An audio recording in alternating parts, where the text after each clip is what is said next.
Assalamualaikum warahmatullahi wabarakatuh.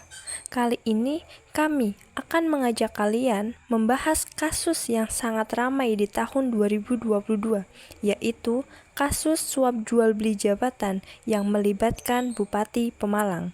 Sebelumnya, perkenalkan dulu, di sini ada saya, Elviana Rinda Pasusanti, Yolanda Azahra, Fitriana Widya Astuti, dan Hafid Sandi Ardiansyah. Suap adalah salah satu masalah yang sudah sangat lama terjadi dalam masyarakat.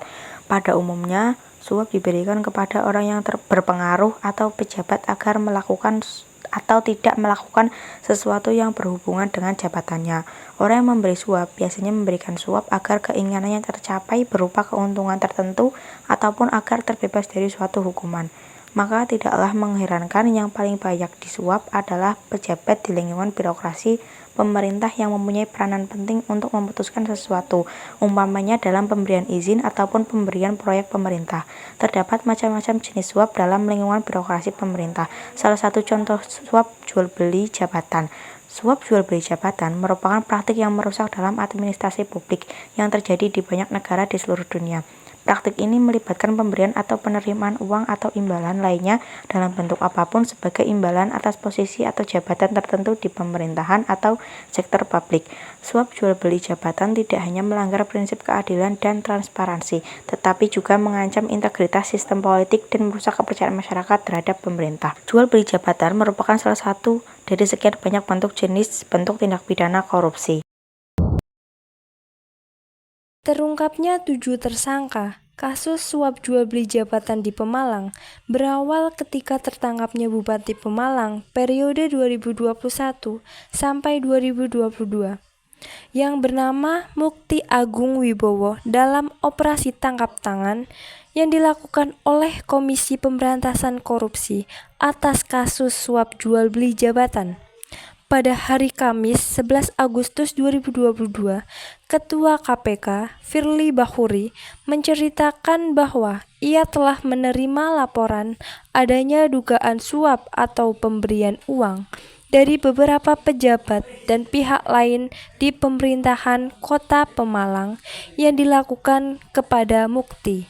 Setelah dilakukan pemantauan oleh tim dari Komisi Pemberantasan Korupsi, Mukti dan rombongannya sebanyak 33 orang telah menuju ke Jakarta untuk menemui seseorang di Jakarta Selatan. Dalam acara bertemunya, Mukti dan rombongannya, mereka juga membawa sebuah bungkusan yang di dalamnya berisikan uang tunai. Setelah mendatangi rumah tersebut, Mukti kembali menemui seseorang di gedung DPR RI. Keluar dari gedung tersebut, KPK dengan sergap menangkap Mukti beserta rombongannya. Bersamaan dengan itu, tim KPK juga melakukan penangkapan beberapa pihak yang diduga terlibat dengan kasus ini sekaligus melakukan penyegelan di sejumlah ruangan dan juga rumah dinas. KPK tentunya mulai melakukan pemeriksaan terhadap Mukti dan rombongannya. Dalam pemeriksaan ditemukan kepada barang bukti yang disita KPK berupa uang tunai 136 juta, buku tabungan Bank Mandiri dengan nilai saldo 4 miliar, slip setoran Bank BNI yang bersaldo 680 juta dan ada pula kartu ATM. Setelah dilakukan gelar perkara, KPK akhirnya menetapkan adanya 6 tersangka yang terlibat kasus jual beli jabatan ini.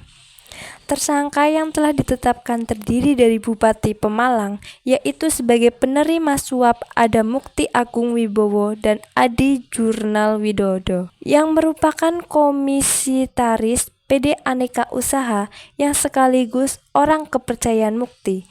Ada pula pemberian suap, yaitu Slamet Mas Duki sebagai PJ Sekretaris Daerah Kabupaten Pemalang, Sugianto sebagai Kepala BPBD Kabupaten Pemalang, Kepala Dinas Kominfo Kabupaten Pemalang, dan Januari Nitbani sebagai Kepala Dinas Pekerjaan Umum Kabupaten Pemalang Muhammad Soleh. Setelah menjalani pemeriksaan, KPK menduga bahwa Bupati Pemalang Mukti Agung Wibowo telah menerima suap sebanyak 6,1 miliar yang berasal dari bawahannya, termasuk juga menerima sebanyak 2,1 miliar dari beberapa pihak swasta. Mukti Agung dan dua rekannya yaitu AR dan SR kemudian ditahan oleh tim penyelidik Direktorat KPK pada Gedung Merah Putih sejak 5 Juni sampai 24 Juni atau 20 hari untuk keperluan penyelidikan lebih lanjut. Dalam rangka menggali informasi lebih dalam, KPK kemudian mengembangkan alat bukti dengan memperkuat fakta-fakta hukum. Setelah dilakukan penggalian informasi lebih lanjut, Asep Guntur Rahayu, Direktur Penyidik KPK Komisaris Besar menyatakan adanya 7 tersangka tambahan pada kasus suap jual beli jabatan yang dilakukan Mukti Agung Wibowo. 7 tersangka ini yaitu 1. Abdul Rohman yang menjabat sebagai Kepala Dinas Pendidikan dan Kebudayaan Kabupaten Pemalang. 2. Mubarok Ahmad yang menjabat sebagai Kepala Badan Pengelolaan Pendapatan Daerah Kabupaten Pemalang. 3. Suhirman menjabat sebagai Kepala Dinas Pemberdayaan Masyarakat dan Pemerintahan Desa Kabupaten Pemalang. 4. Sodik Ismanto yang menjabat sebagai Sekretaris DPRPD Kabupaten Pemalang. 5. Muhammad Romdan yang menjabat sebagai Kepala Dinas Perumahan dan Kawasan Pemukiman Kabupaten Pemalang. 6. Bambang Haryono yang menjabat sebagai Kepala Badan dan Politik Kabupaten Pemalang. 7. Raharjo yang menjabat sebagai Kepala Dinas Lingkungan Hidup Kabupaten Pemalang. Peran dari tersangka ini dimulai sejak terpilihnya Mukti Agung Wibowo sebagai Bupati Pemalang periode 2021 sampai 2022. Pasca dilantiknya Mukti, hal pertama yang akan Mukti lakukan adalah mengubah komposisi dan rotasi dalam beberapa level jabatan pemerintahan Kabupaten Pemalang. Adi Jumal Widodo dipercayakan oleh Mukti untuk mengatur proyek sekaligus mengatur rotasi, mutasi, dan promosi para aparatur sipil negara yang ada di Pemalang. Selain itu, Badan Kepegawaian Daerah Pemkab Pemalang juga diperintahkan oleh Mukti agar membuka seleksi terbuka untuk jabatan eselon 4, 3, dan 2. Akan tetapi, para tersangka memberikan tarif pada ASN guna mendapatkan jabatan yang ia kehendaki. Tarif yang dipatok berkisaran dari 15 sampai 100 juta. Para tersangka yaitu Abdul Rahman, Mubarok Ahmad, Suhirman, Sidik Ismanto, Ramdon, dan juga Bambang Haryanto memberikan masing-masing 100 juta, sedangkan Raharjo memberikan 50 juta sebagai bentuk mengikuti seleksi pejabat eselon 2 berdasarkan tawaran yang diberikan oleh Adi Jumal Widodo, sehingga nantinya mereka akan dinyatakan lulus. Diberikan secara tunai kepada Adi Jumal Widodo di kantornya. Kemudian setiap uang yang masuk nanti akan diinformasikan kepada Mukti Agung Wibowo. Uang-uang yang terkumpul ini mereka sebut dengan uang syukuran, jumlah sekitar 650 juta rupiah. Uang syukuran tersebut Adi Jumal Widodo gunakan sebagai biaya untuk setiap kebutuhan Mukti Agung Wibowo. Kebutuhan yang dimaksudkan seperti untuk mendukung muktamar dari Partai Persatuan Pembangunan di Makassar pada tahun 2022. Oleh karena itu, atas kasus jual beli jabatan ini para tersangka melanggar pasal 5 ayat 1 huruf A atau pasal 5 ayat 1 huruf B atau pasal 13 Undang-Undang Republik Indonesia Nomor 31 Tahun 1999 tentang pemberantasan tindak pidana korupsi sebagaimana telah diubah dengan Undang-Undang Republik Indonesia dengan Nomor 20 Tahun 2001 tentang perubahan atas Undang-Undang Nomor 31 Tahun 1999 tentang pemberantasan tindak pidana korupsi JO pasal 55 ayat 1 ke-1 KUHP pada Senin 20 November 2023. Putusan terhadap kasus dengan suap Bupati nonaktifkan Kabupaten Pemalang, Mukti Agung Wibowo akan dibacakan di Pengadilan Negeri Semarang. Jalannya persidangan ini menurut sistem informasi penelusuran perkara akan dilaksanakan tepatnya di ruang sidang Cakra. Terdapat 4 pejabat yang akan mendengarkan putusan tersebut, antara lain Sodik Ismanto yang menjabat sebagai Sekretaris DRPD Kabupaten Pemalang dan Muhammad Ramdon yang menjabat sebagai Kepala Dinas Perumahan dan Kawasan Pemukiman Kabupaten Pemalang, Bambang Haryono yang menjabat sebagai Kepala Badan dan Politik Kabupaten Pemalang, serta Raharjo yang menjabat sebagai Kepala Dinas Lingkungan Hidup Kabupaten Pemalang. Dalam tuntunan yang telah dibacakan Jaksa KPK, Joko Hermawan menuntut para terdakwa dengan 18 bulan penjara sekaligus denda 100 juta rupiah. Adapun ketentuannya, jika tidak mampu membayar denda, maka akan digantikan dengan penjara 4 bulan. Tuntunan ini disampaikan Jaksa KPK pada sidang sebelumnya. Uang syukuran yang diberikan terdakwa kepada Mukti Agung Wibowo senilai 100 juta rupiah dinilai oleh Joko Hermawan sebagai imbalan untuk jabatan yang telah diberikan dari Mukti Agung Wibowo atas jabatan eselon 2 kepada terdakwa. Uang syukuran ini juga dapat dijadikan sebagai bukti adanya unsur dakwaan primer yang telah terpenuhi pada perkara suap jual beli jabatan yang telah dilakukan Mukti Agung Wibowo.